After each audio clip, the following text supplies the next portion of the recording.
Oi, meus amigos, e agora para vocês mais uma videoaula de anatomia humana. A aula de hoje será sobre o sistema nervoso. Então vamos juntos ver esse sistema que é tão complexo e cabe um pouco de atenção. Bem, qual é a divisão do sistema nervoso? Ele é dividido pelo sistema nervoso central e sistema nervoso periférico, ok?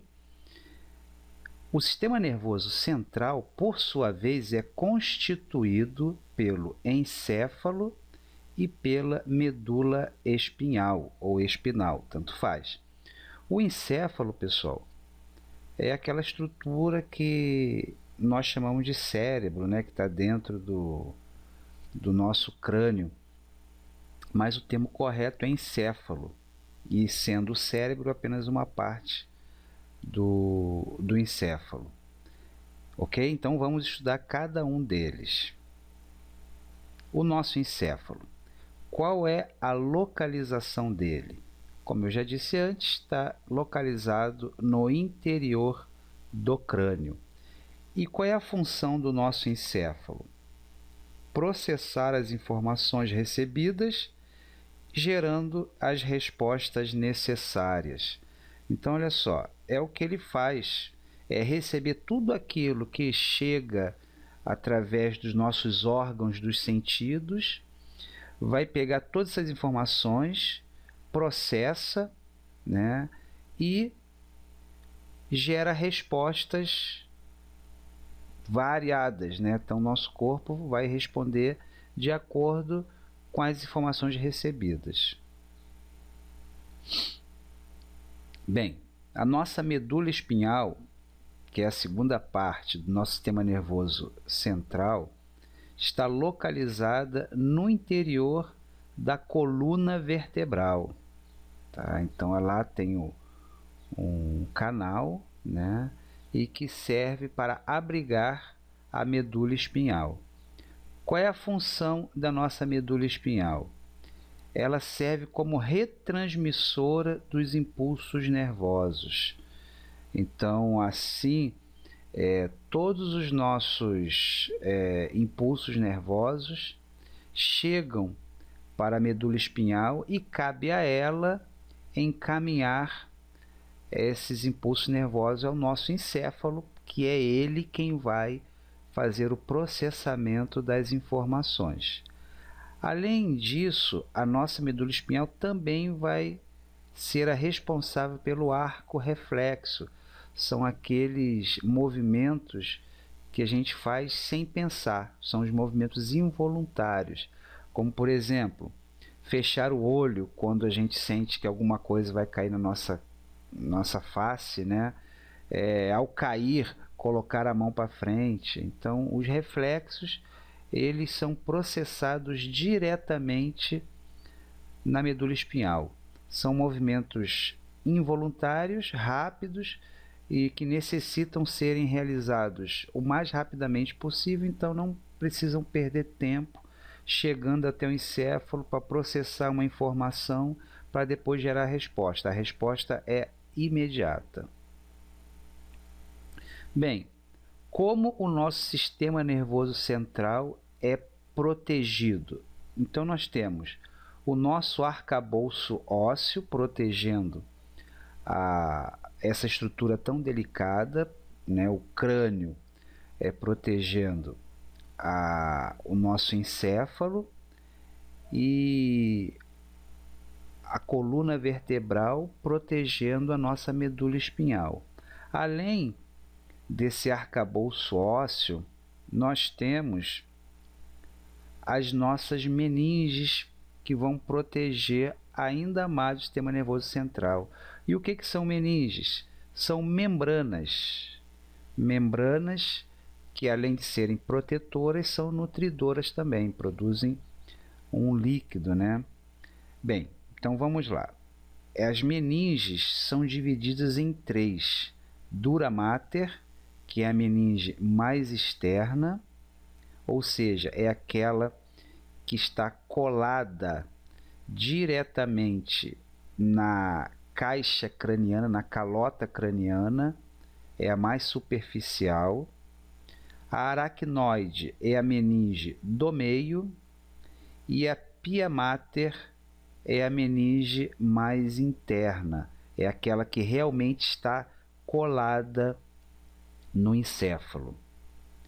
E temos também um líquido cérebro-espinhal, também conhecido como líquor, que é um líquido que é produzido pelas meninges, mas vai dar uma função maior de proteção, principalmente contra trauma. Quando acontece algum trauma, uma parte desse trauma é absorvido por esse líquido que existe, né, entre as meninges. Esse líquor tem um papel nutridor também, ele tem substâncias nutritivas para poder alimentar e nutrir o sistema nervoso central, mas também absorve impactos. Bem, só relembrando que essas meninges elas podem sofrer uma inflamação, né, através de uma infecção ou um trauma, gerando uma meningite. E essa meningite vai deixar esse líquido aqui com características inflamatórias. É por isso que quando tem suspeita de meningite, se colhe o líquido, né, cérebro-espinhal ou líquor, para analisar e ver qual tipo de meningite que pode ter acontecido ali, ou se é realmente uma meningite. O sistema nervoso periférico ele é constituído pelos nervos e pelos gânglios nervosos, ok? Qual é a definição? Vamos falar agora dos nervos, né? A sua definição é a seguinte: os nervos são feixes de fibras nervosas, que podem ser axônios e ou dendritos, que são envoltos em uma membrana de tecido conjuntivo. Eu sempre tento relacionar, para ficar fácil, que um nervo parece um fio, aonde tem dentro daquele fio vários fiozinhos enrolados um no outro. E aquele plástico que envolve o fio seria essa membrana de tecido conjuntivo, tá? E esses feixes de fibra nervosa são esses vários filamentos que se enrolam uns aos outros no fio. Então eu faço mais ou menos essa analogia. A localização. Os nossos nervos estão espalhados pelo nosso corpo, eles não estão dentro de nenhum compartimento como o sistema nervoso central, e sim espalhados pelo corpo. Classificação dos nossos nervos. Bem, eu posso classificar os nervos de acordo com a função que desempenham. Então, eles podem ser nervos sensitivos, possuem somente dendritos, isto é, eles levam informações da periferia para o sistema nervoso central.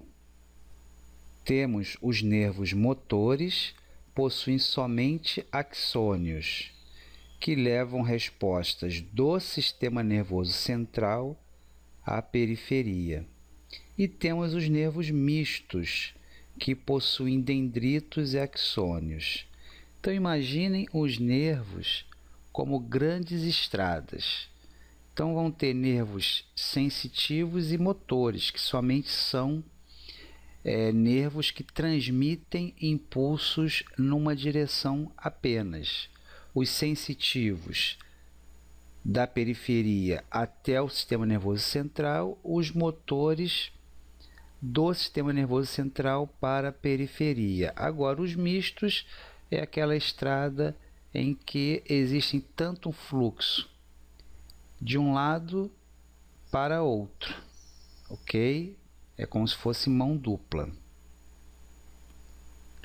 Também podemos classificar os nervos quanto à sua origem.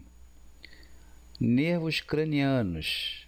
possuem 12 pares de nervos. Esses nervos cranianos são oriundos diretamente do encéfalo. Então aqui, ó, nós temos uma representação, não pretendo falar sobre, teria que ser uma aula à parte dos nervos cranianos, mas esse esquema aqui mostra um pouco, ó. São nervos que são ligados diretamente ao encéfalo. Por exemplo, nervo olfativo, nervo troclear, o abducente, o ocular, o trigêmeo, o vago, o glossofaríngeo, o hipoglosso, o espinhal acessório, o cócleo vestibular, o facial e o nervo óptico. Então esses são os 12 pares de nervos cranianos que estão ligados diretamente ao encéfalo. Temos também os nervos espinhais, que são compostos de 31 pares que são oriundos diretamente da medula espinhal. Então aqui, ó, nós temos aqui a medula espinhal, né, que está aqui, fica dentro da coluna vertebral, e ao lado saem os nervos espinhais, formando, como que está dizendo, ó, 31 pares. Então, ó, são 31 pares, um par, um nervo para a direita, o outro para a esquerda, e assim vai durante toda a medula espinhal. Plexos. Um plexo é um conjunto de nervos entrecruzados semelhantes a uma caixa de distribuição elétrica numa casa. Então é mais ou menos essa analogia que eu penso em relação aos plexos, né? No nosso corpo existem 4 plexos nervosos. Então, quais são esses 4 plexos? O plexo cervical. Esse plexo leva as ligações nervosas à cabeça, ao pescoço e ao ombro. Tá bom? Temos o plexo braquial, que leva as terminações nervosas ao tórax, ao ombro, ao braço, ao antebraço e à mão.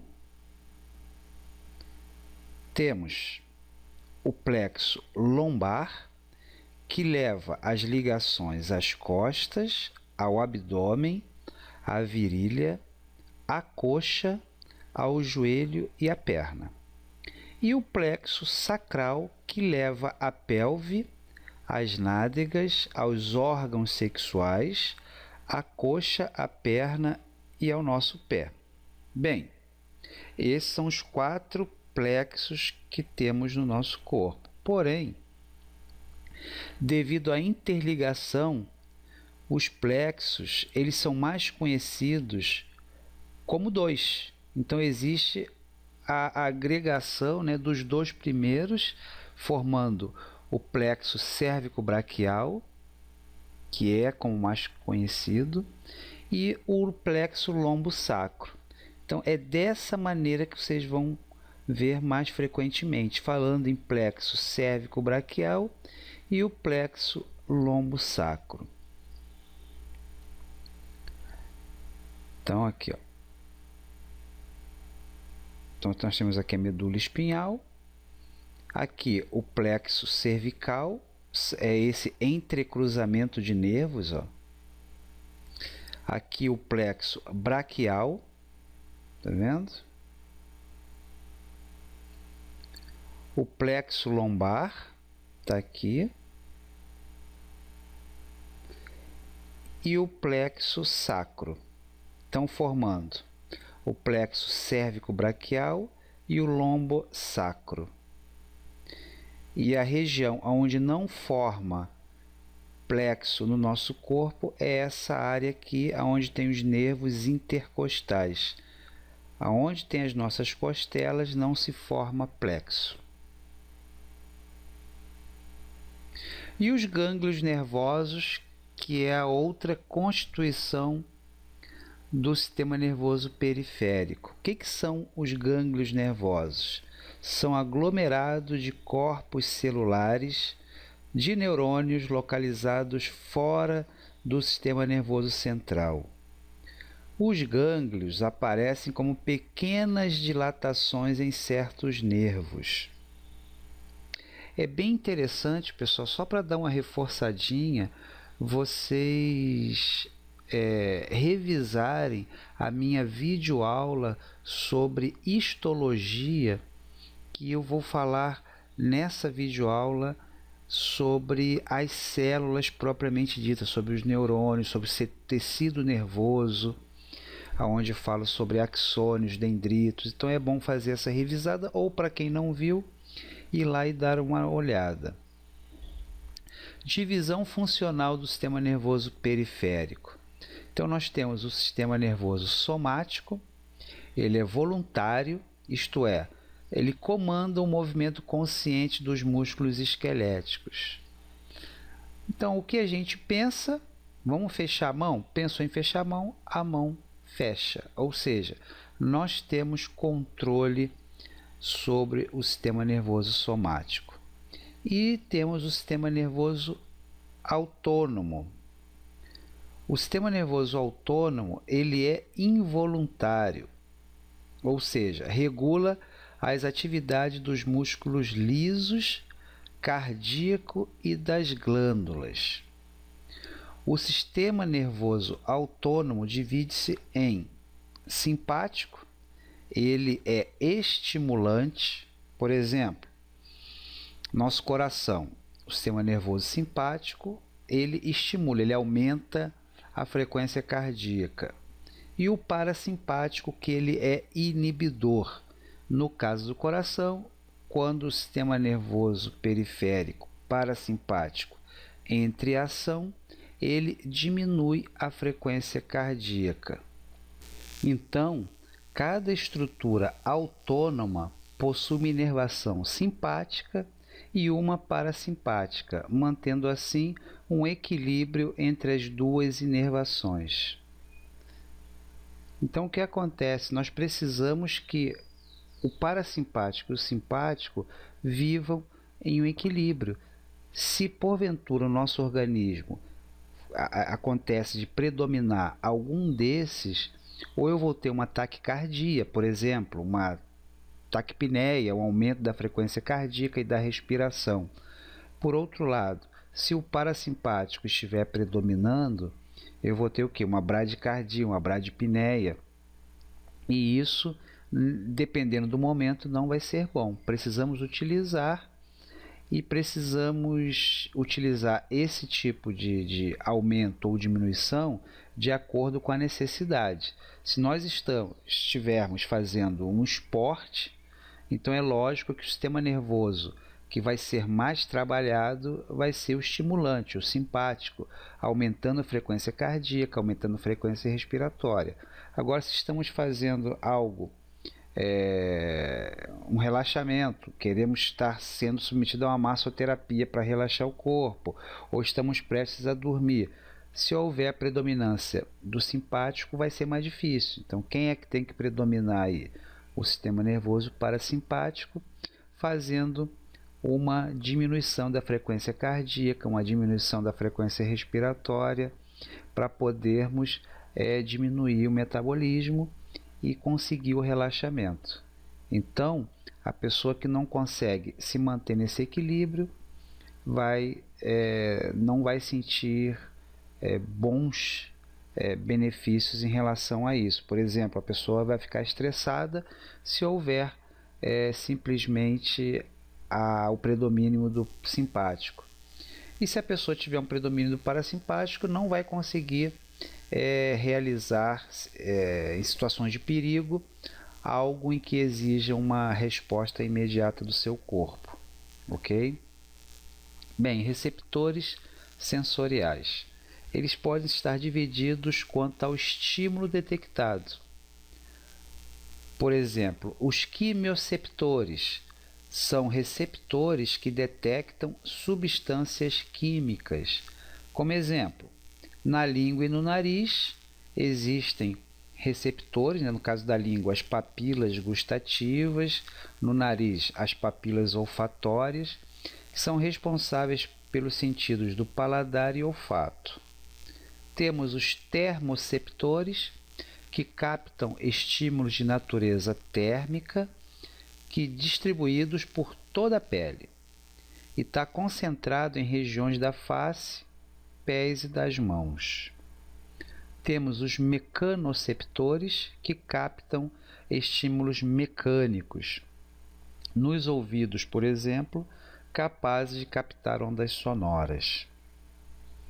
Temos também os fotoceptores, que captam estímulos luminosos, como nos nossos olhos.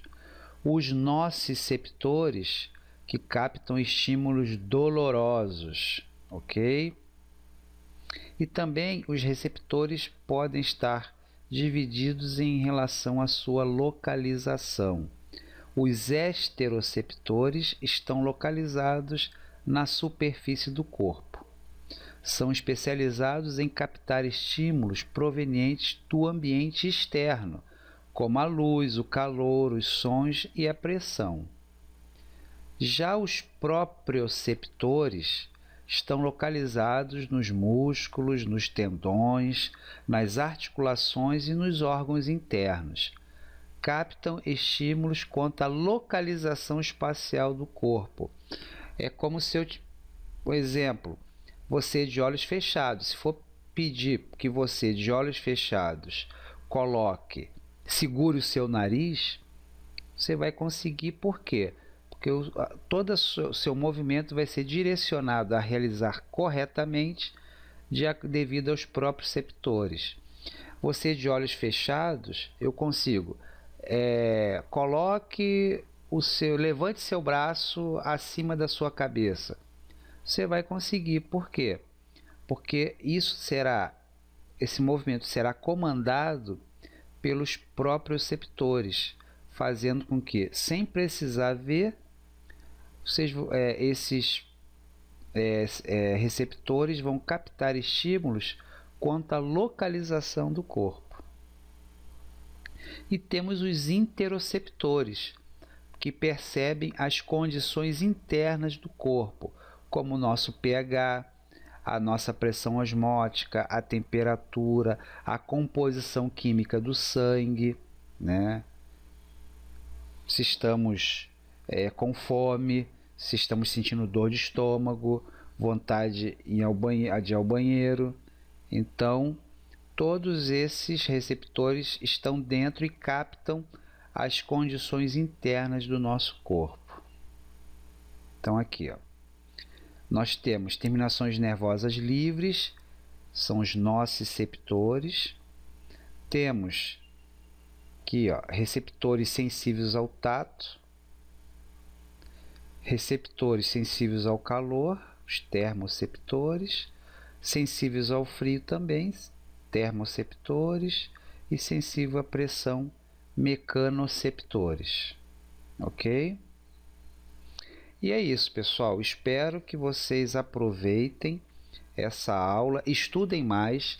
Como eu falei anteriormente, deem uma olhada na videoaula de histologia, que também eu acho importante como complemento a essa aula de sistema nervoso. E no mais, tenham bons estudos e desejo todos sucesso e até a próxima aula.